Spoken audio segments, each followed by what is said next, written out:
This is Ryan McKinnell from MMAmadness sitting down with Benji Radach. How you doing today, Benji? Excellent, man. Excellent. So we got Brent Beauparlant coming up on Saturday. Like I said, the usual stock questions are coming at you. So how's training been going and all that?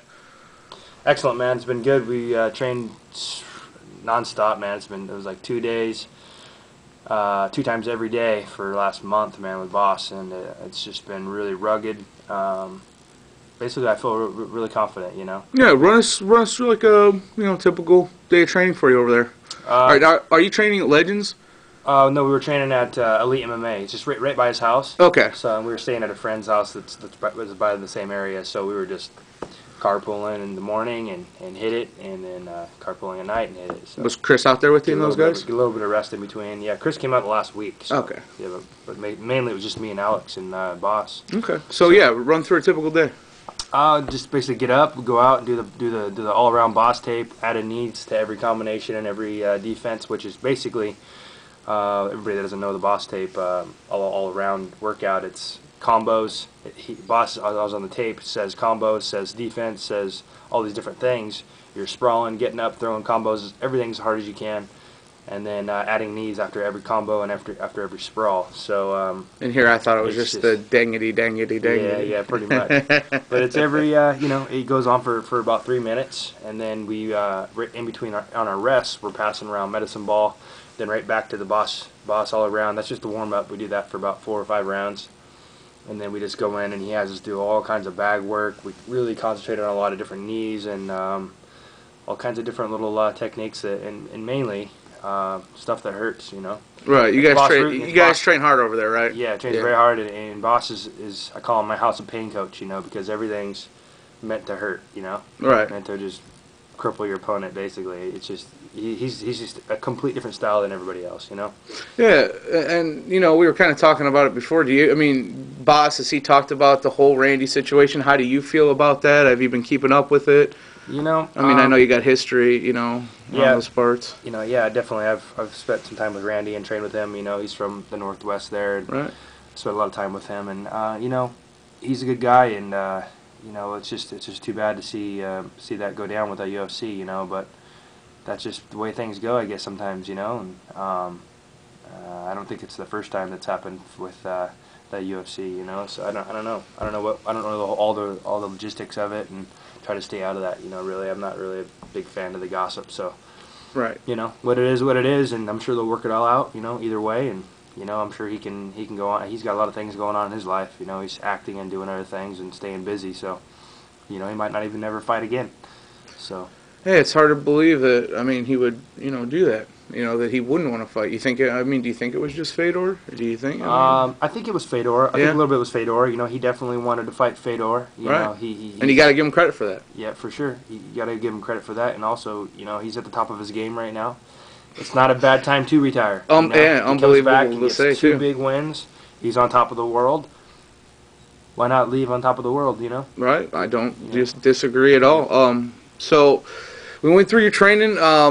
Saturday's coming up. Talk about how much it means, that you could possibly hold a belt, in the IFL. How cool is that for you? Man, it's really cool. Yeah. It's totally a badass. It's the first time I've ever had the opportunity to get a belt, so I'm training hard and doing everything I need to win the belt. So I got Brent to get by, Brent Beauparlant. He's a good wrestler, seems pretty strong.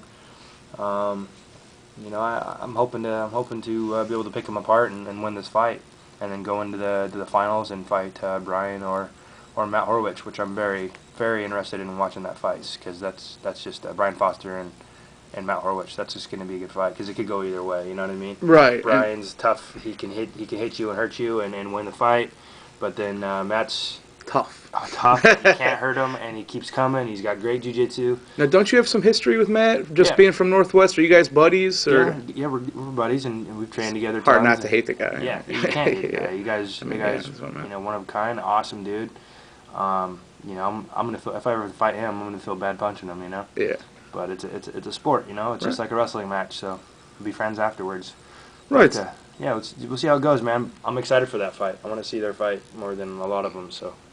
Yeah, and now being a member of the Anacondas, I know the IFL is based around the team. I think everyone's pretty well aware of that. But this Grand Prix is allowing the individuals to shine, and I think there's, I'm not being biased and I'm not, stating anything out of the obvious, but I think you're one of the favorites in the IFL, just a fan favorite and just talent-wise, record-wise. What aspect do you like more? And I know I don't want you to put the team down. Do you like the individual more? Do you like the team, or is it just right about different? I mean, what are your thoughts? Or right about the same? I like the team. Yeah, and it's so cool, man. I really like it. I like it because the camaraderie, you're sweating and bleeding with your team. Just like you do at your home team. Right. You rally up those guys and get them ready for fights. But it's so cool because you're sweating and bleeding with these certain guys, and then you go out and you compete with these same guys in the same fight. Right. So you're back there warming up with them, getting each guy ready and mentally prepared, and then they go out one at a time in battle, and the pressure picks up when we need to win, certain fights. So right. It's just so cool, man. It's awesome. Yeah, and I think going along the lines of that were the finals with Henzo and Pat, and going down to that, whatever the decisions went, but going down to that last 2-2 and having Andre come in and knock it. It's so exciting. Right. For the crowd, for the right. fans. It adds a whole different little spin to everything. And I think it's just a matter of time and IFL is going to be shooting for the sky, man. I think it's just a great concept. Yeah, and that leads me to my next question. I mean, we are talking the first live broadcast into what, 90%, more than 90% of the homes across America. I mean, that's got to have you stoked. I mean, I don't know if necessarily your fight's going to be on there, but I think there's a good chance it will be. Either way, I mean, that's got to mean a lot for the IFL and and for future endeavors, right? Yeah, I'm the first one on the pay-per-view show, which is awesome. There you go, and it's not pay-per-view. Remember, not pay-per-view, but free cable. Right, exactly, even better. And I think that this is a big step because I think as this keeps going and supposedly I heard next year all the fights are going to be live. Right. So I think when that starts happening, we're going to get a lot more corporate sponsors. Big dudes stepping in saying, hey, we want a part of this, and it's just going to start creating so much more money for the sport. Right. And the hardcore fans get to see the Benjis, they get to see the Chris's, the Barts, and a lot of them, let's say they have Comcast or some other FSN, sometimes doesn't always carry it at certain times because the sport's interfering.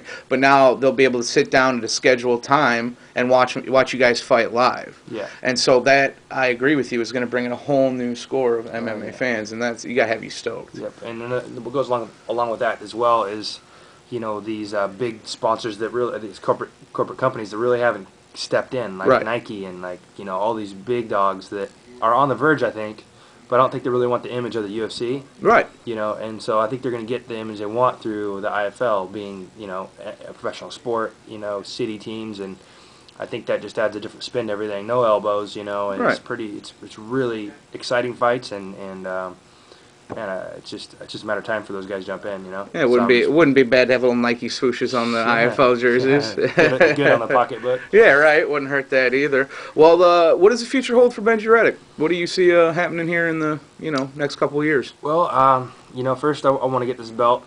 I think that'll do a lot of things for me, and I can't do this shit forever, so I definitely I'm looking to make some money, and I'm hoping that I can make it here in the UFC or in the IFL.